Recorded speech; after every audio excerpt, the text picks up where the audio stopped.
Momento ahora de recibir a nuestro próximo invitado domingo. Ya está vía Zoom el economista Jorge Garicoche, a quien saludamos. Jorge, ¿cómo estás? Gracias por el tiempo.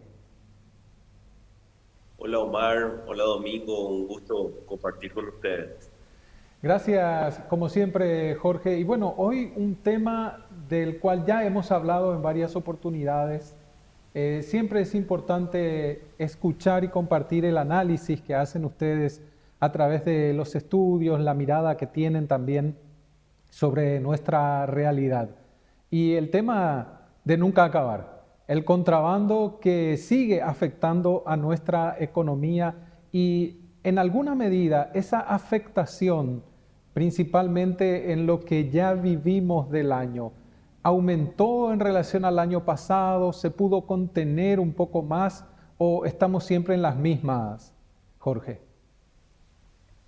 Bueno, yo creo que siempre cuando nos comparamos es importante mirar cuál es esa base, ¿verdad? Y creo que acá un poco la base la marcó el 2023 o finales del 2022 con las cuestiones que apuntaban hacia una tormenta perfecta para el contrabando, ¿verdad? El peso argentino que se Ujú. desplomaba, la fuerte inflación que vivíamos, y eso terminaba dando un empuje muy fuerte hacia compras en frontera Sí. que realmente tuvieron mucha repercusión en la industria nacional o en aquellos productos que traíamos del mundo con representación, con todos los procesos legales y que, bueno, se vieron muy afectados. Una cuestión un poco interesante, que rescato una palabra que mencionaba Omar de nunca acabar, y bueno, mencionar nomás respecto de esa línea de base que sí estábamos mucho más bajo, por supuesto, porque la línea de base era muy, muy alta. Ujú. Y decías de nunca acabar, hicimos un trabajo para el Club de Economía de la Universidad Católica, ellos tienen una revista, la acaban de publicar, ahí pueden encontrar el estudio que hicimos. Y encontrábamos en los hechos históricos de que el contrabando era una cuestión que existía desde tiempos inmemoriales, ¿verdad? Por cierto, no solamente acá, sino en el mundo, ¿verdad? Pero en Paraguay en concreto, el doctor Francia Ujú. peleó mucho contra este flagelo y Sí. lo dejó por escrito y hay un montón de archivos que están registrados en el Archivo Nacional que resultan muy interesantes. Y mencionar que esto a lo largo de la historia del Paraguay lastimosamente estuvo presente en algún momento. El Fondo Monetario Internacional hace un llamado de atención a mediados de los 90, inicio de los 2000. Incluso no explican muy bien cómo lo hacen, pero mencionan ellos que básicamente el 30% del Producto Interno Bruto tenía que ver con el contrabando, ¿no? Un monto tremendamente grande. Yo creo que a partir de un poco de esos puntos hemos venido reduciendo esos niveles, lo cual no significa que tengamos también un cambio sustancial, sino que hemos mejorado. Ujú. Y muestra de eso también es que los niveles de recaudación han venido aumentando. La pregunta que nos hacemos es si esto tiene que ver un poco con un refuerzo de, de las medidas de seguridad, si tiene que ver con una política ya de gobierno, una política estatal que viene tratando de contener, o tiene que ver con alguna cuestión coyuntural donde los tipos de cambios no son favorables para empujar una compra de afuera. Entonces, yo creo que hay un poco de ambas cosas, creo que las mejoras vienen existiendo, pero todavía hay mucho por hacer. Por Ujú. Jorge, sobre todo dentro de sí, lo que hay mucho por hacer también. Sí, perdón. perdón que te interrumpa. Mencionaste mucho el tema Sí. del peso y del contrabando que solía venir de la Argentina y también por el tema de los costos que la gente se iba a comprar, principalmente a Clorinda. Ahora que la Argentina está cara para nosotros, ¿el contrabando ya no proviene tanto de Argentina? ¿De dónde viene ahora el contrabando a Paraguay principalmente? Sí, muy buena pregunta. El contrabando bajó claramente, pero hay cuestiones estructurales que siguen viniendo. Cuando digo cuestiones estructurales, tienen que ver principalmente, por ejemplo, con ciertos rubros, como el rubro de bebidas, donde nos mencionaban importadores de marcas de vino que eso está presente siempre.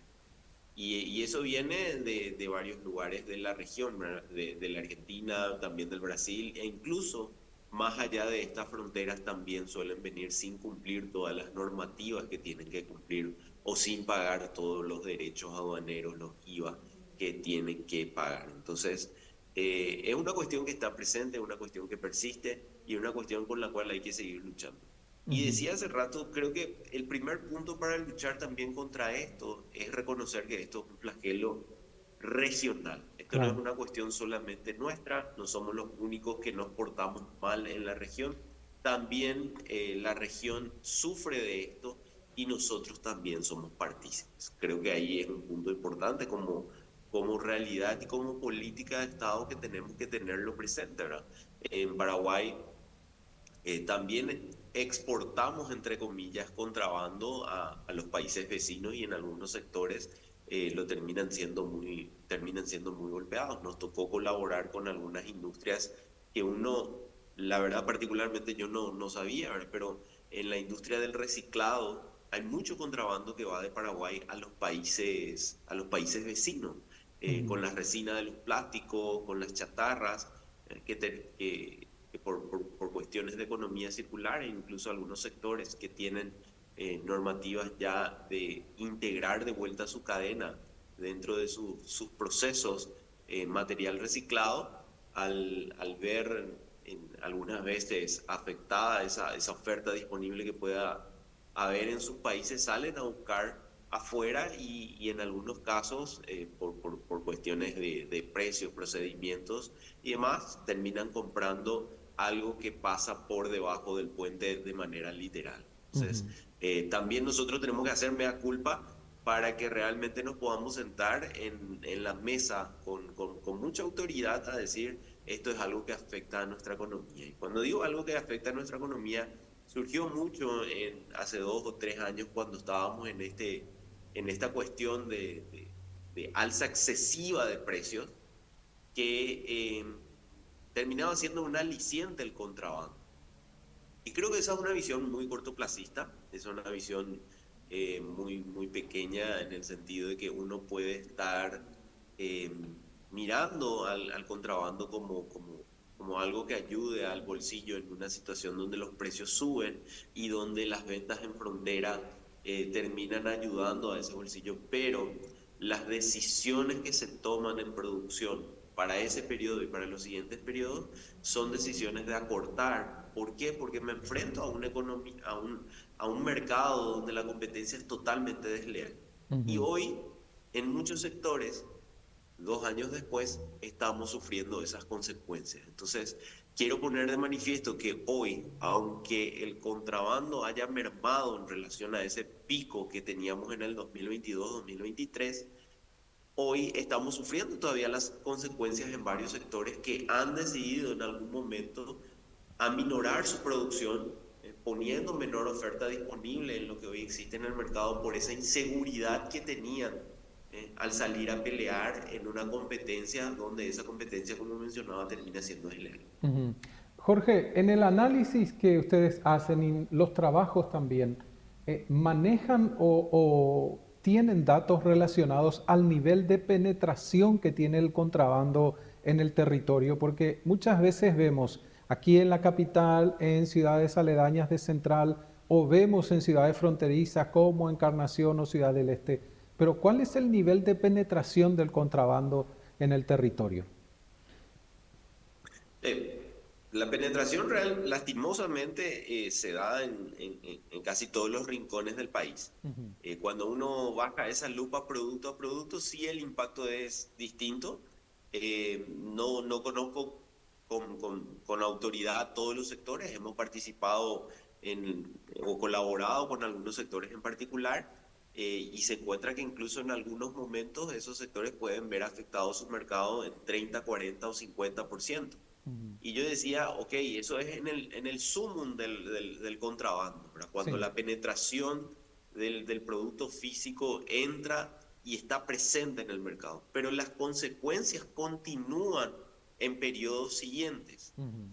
que es un poco lo que mencionaba. Entonces uno dice, desde el punto de vista del consumidor, ahora entre comillas, beneficia esto porque, bueno, trae más producción y está presionando para que los precios vayan a la baja. Pero posteriormente, al no existir esa diferencia cambiaria o esas cuestiones que empujen hacia ahí, Sí. uno se encuentra con que la industria que fue afectada termina siendo golpeada y disponibilizando menor oferta y otra vez presionando también a los precios. Ujú. Te preguntaba esto de lo que hace a la penetración territorial del contrabando, sobre todo tomando en cuenta que esto también implica una cadena logística al servicio de lo que estamos conversando, que también genera, por supuesto, un negocio interesante para los que lo llevan adelante, pero dentro de la ilegalidad y la informalidad. Así es, la actividad económica comercial existe, Ujú. genera su renta. La pregunta ¿es eso sostenible a lo largo de la vida de las personas que están involucradas en este punto?